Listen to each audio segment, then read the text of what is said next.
होता है वो हमारे साथ वो शेयर करते हैं, क्योंकि मार्केट में कहा जाता है कि किताबें पढ़ने से उतना ज्ञान नहीं आता जितना आपको घूम के चैनल चेक के थ्रू और अनुभव से आता है। तो मेरा पहला सवाल है कि मार्केट में इतना कुछ चल रहा है, लोग सुबह उठ के एसजीएस निफ्टी देखते हो, फिर अपना हो सकता है कि बीपी भी चेक करते हैं, ये ऊपर नीचे क्यों हो रहा है रोज रोज। क्योंकि अगर आप शेयर बाजार घट रहा है हाँ। तो उस समय आप खुश नहीं रह सकते। अगर आप रियली शेयर बाजार के अंदर हैं तो अगर आप खुश हैं उस समय ही कर रहे हैं, मतलब कि या तो आपका उतना इन्वेस्टमेंट नहीं है और या आप उसको लेकर सीरियस नहीं है। तो पहली बात है कि मार्केट घटता है तो सबको खराब लगता है। इतना खराब नहीं लगे कि घटे हुए बाजार में शेयर छोड़ दे। हाँ, ये खराब लग रहा है, बहुत खराब लग रहा है, खाना थोड़ा कम खा रहे हैं, कभी पानी पी लिया, मुझसे तो स्ट्रेस नहीं लिया जाएगा। तो बिना स्ट्रेस फ्री तो कोई अमीर हुआ ही नहीं है। अगर आपको अमीर होना है तो थोड़ा स्ट्रेस तो लेना पड़ेगा, नहीं तो आप किसी अमीर लड़की से शादी कर लें या एज्यूम करें, ये जो नायाब आइडिया है ना, ये गजब है। मतलब या एज्यूम करें कि आपके इनहेरिटेंस में आपको कुछ मिल जाए। मतलब अगर लोग ये कहते हैं कि आप हो सकता है गरीब पैदा हुए हो, उसमें आपकी कोई गलती नहीं है, लेकिन अगर आप शादी के बाद भी गरीब हो तो आपकी गलती है। मतलब वही वाला फॉर्मूला नहीं कि ये तो ऐसे नहीं है। ससुर गरीब नहीं होना चाहिए। नहीं, ससुर भी गरीब हो गया, लेकिन अगर आप में दम है तो आप अमीर हो जाएंगे। मार्केट को इस समय किस तरह से अप्रोच कर रहे हैं? नहीं, मुझे लगता है अगर आप बहुत खराब लग रहा है, खराब लग रहा है, अच्छा लग रहा है, पिक्चर देखें, मतलब 30,000 फीट ऊपर उठ जाएं और ऊपर से देख रहे हैं, एक तेजी आई कोविड के बाद, लोगों ने प्रिंट किया पैसा, तेजी बढ़ गई। मैं एकदम छोटे में आपको बता रहा हूँ हो क्या रहा है। इन्फ्लेशन आया, लोगों ने बोला भाई इन्फ्लेशन रोको रोको रोको, रिसेशन आ जाए, 2 क्वार्टर आ जाएगा, 2 क्वार्टर के लिए रिसेशन आ जाएगा, इंटरेस्ट रेट बढ़ जाएंगे, उसके बाद क्या, यही फेड आकर इंटरेस्ट रेट काटेगा, फिर तेजी वापस स्टार्ट होगी।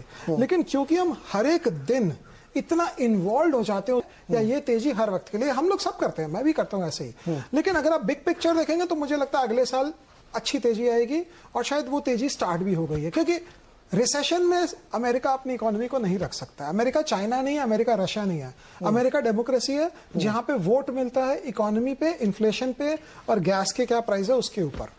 तो 2 क्वार्टर रिसेशन हो जाए, अगर अपने आप हो गया नहीं होगा, कोई बड़ी बात नहीं है कि अभी वाली मीटिंग में 75 के बजाय 50 ही काट दे। वो ऑब्जेक्टिव क्या है? ऑब्जेक्टिव है रिसेशन लाना। रिसेशन लाना ऑब्जेक्टिव नहीं है, उनका ऑब्जेक्टिव है डिमांड तोड़ना, क्योंकि सप्लाई तो हम क्रिएट कर नहीं पा रहे हैं एज ए फेडरल रिजर्व। तो क्या है भाई, डिमांड तोड़ दो। तो आपने कोई डिमांड अपने आप टूटे, मैं तोड़ू, कोई भी तोड़े, बात हो गई ना खत्म, फिर तो क्या है।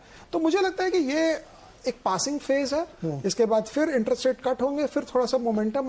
तो इलेक्शन के पहले तो मंदी का बाजार नहीं रह सकता। पॉलिटिक्स हर जगह हावी हो जाती है। फादर है हर चीज की। देखिए जैसे हमारे लिए खेती है ना, हमारे देश में, कि किसान कभी गरीब नहीं हो सकता। अमेरिका में 48% लोग शेयर बाजार में इन्वेस्ट करते हैं, तो वहां शेयर बाजार पैरामाउंट है।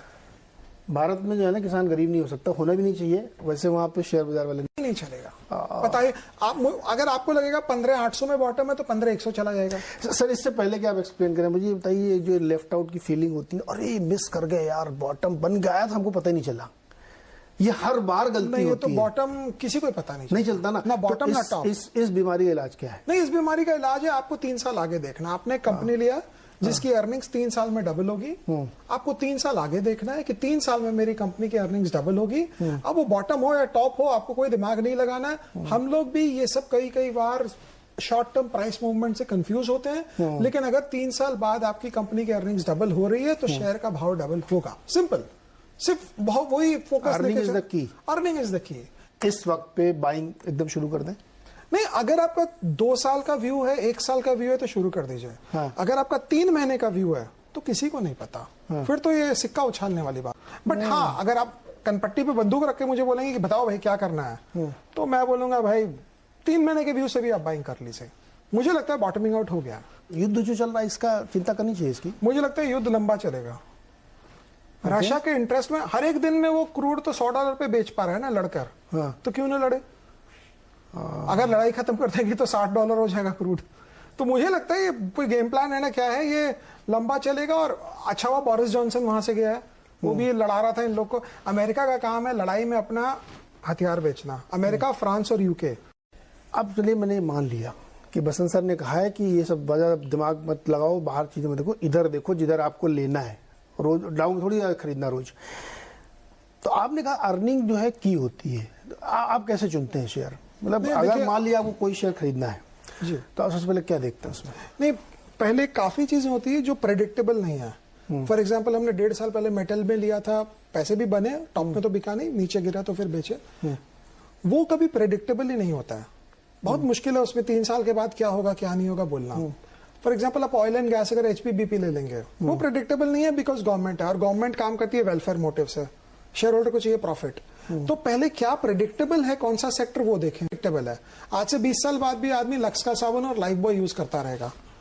फार्मा जो जेनेरिक फार्मा है वो फिर भी प्रेडिक्टेबल है। आईटी सर्विसेज प्रेडिक्टेबल है, अमेरिका में जितना इनोवेशन होगा ग्रोथ होगा आईटी में यहाँ पे आएगा। तो पहले अगर आप प्रेडिक्टेबल कर रहे हैं, क्योंकि प्रेडिक्टेबिलिटी हमको इसलिए चाहिए क्योंकि हमको वो कंपनी ढूंढनी है जो 3 साल बाद अर्निंग्स डबल करेगी। तो वो कंपनियों में उसी सेक्टर में ढूंढे जहां वो प्रेडिक्टेबल अर्निंग्स आती हो। जिस सेक्टर में प्रेडिक्टेबल नहीं है अर्निंग्स, वहां पे आप ढूंढने भी जाएंगे तो गलत हो जाएगा आंसर। तो इस ढंग से अगर आप देखेंगे तो अभी इस मार के बाद थ्रिल नहीं आता, मजा वो थोड़ा चाहिए ना।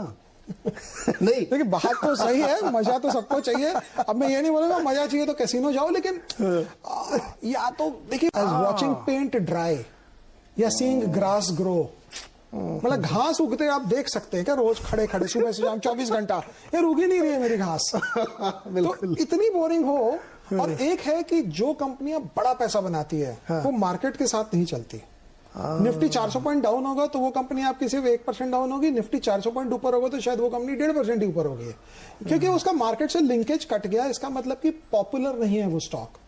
तो अगर आपकी कोई कंपनी है जो बढ़ नहीं रही है, घट नहीं रही है, लेकिन अगर आप श्योर है कि उसकी अर्निंग्स आएगी तो कोई नहीं रोक सकता उसको, ये बात तो पक्की है। लेकिन बात थ्रिल की है तो थ्रिल तो जी।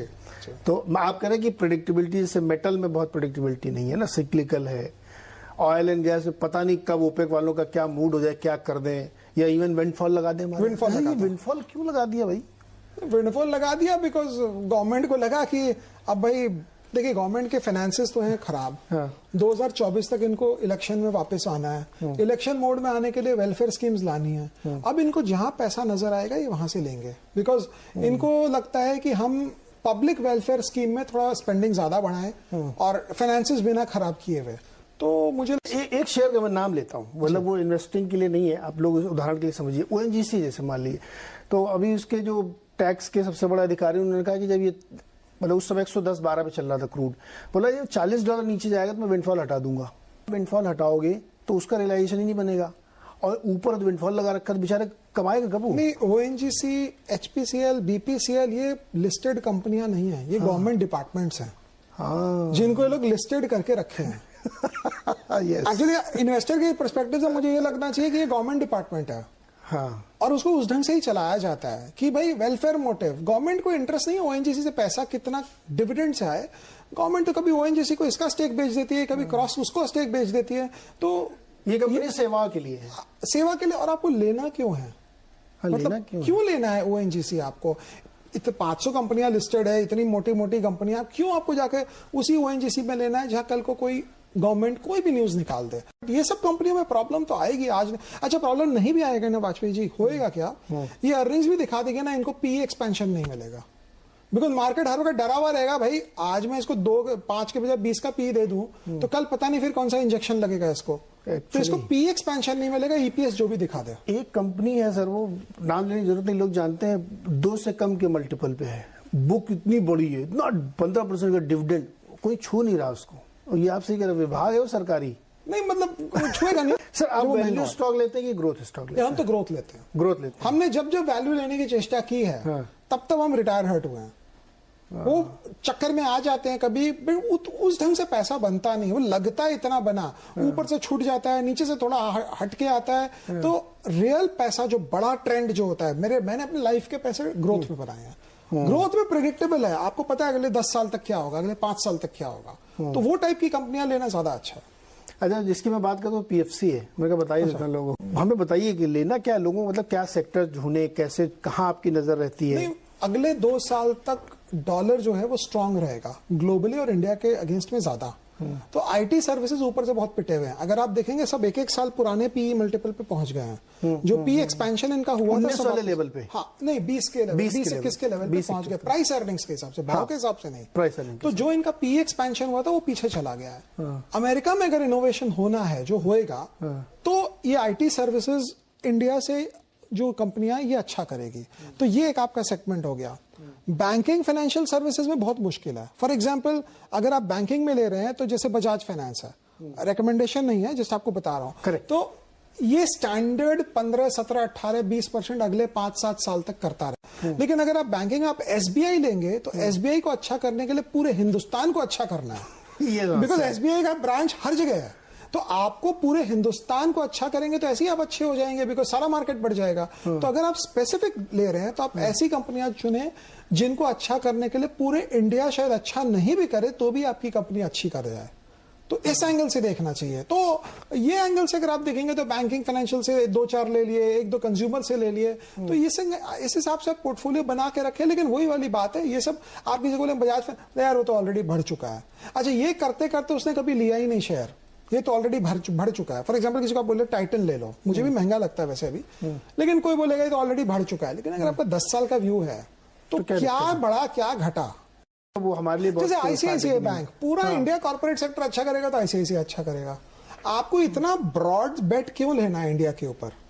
तो उस ढंग से आपको देखना है कि हमारी कंपनियां छोटी हो, स्पेसिफिक लोकेशन में काम करे तो ज्यादा अच्छा है, बजाय कि हम पूरे इंडिया के ऊपर बेट करके रखें कि पूरा इंडिया अच्छा करे तो ही मेरी कंपनी है। एक साथ जुड़ रहे हैं इसमें, अचानक से एक नए बड़े जायंट प्लेयर की एंट्री के अनाउंसमेंट हो जाता है, अनाउंसमेंट का आ भी जाता है वो, तो जो पुराने दिग्गज है जिन्होंने मल्टीपल में बना के पैसे दिए लोगों को, परसेंटेज में नहीं, 10 गुना, 100 गुना, 50 गुना, क्या उनके इन्वेस्टर को कोई चिंता करनी चाहिए? नहीं, शॉर्ट रन में तो मुझे लगता है प्रॉब्लम है, क्योंकि वो कार्टेल जो चल रहा था टूटेगा, अनरिटन टूटेगा नहीं, क्योंकि देखिए है तो सब इंसान, सबके अपने थॉट प्रोसेस होते हैं, कौन किसके पास जाए, कौन किसको पहले फोन करे, कौन कहाँ बैठे कि आओ भाई स्टारबक्स में मिलते हैं कॉफी पीने। तो ये जो डीलिंग होती है इसमें टाइम होता है, क्योंकि मैं भी बड़ा आप भी बड़े, तो एक बार होगा कि कौन जाए, कौन बैठे, कौन करे, तो वो एक बार जब सिनेरियो सेट हो जाएगा उसके बाद चले। अच्छा, वो नहीं भी हो ना, मार्केट अभी सोच रहा है कि अभी शायद वो कार्टेल नहीं चलेगा। देखिए, चाहे आप जितना भी अच्छी कंपनी ले लें, जितनी अच्छी अर्निंग्स हो, मार्केट उसके बारे में क्या सोचता है वो प्रिडोमिनेंट रहता है उस दिन के लिए। तो मार्केट अभी सोच रहा है कि पहले ये लोग का सेट हो जाए, सब कुछ बातचीत हो जाए, उसके बाद हम इनको री-रेटिंग करें, तभी आप देखिए सारे सीमेंट स्टॉक्स की पिटाई होगी। लेकिन अगर आपके पास 3 साल 4 साल का व्यू है, सीमेंट एक ऐसा सेक्टर है जहां चाइना से इंपोर्ट का आपको डर नहीं है, जहां आपको ये नहीं है कि गवर्नमेंट एक्सपोर्ट हो जाएगा, गवर्नमेंट को ड्यूटी लगा देगी, टैक्स लगा देगी, और ये बहुत रेगुलेटेड और कंट्रोल्ड सप्लाई के हिसाब से ये लोग काम किए हैं।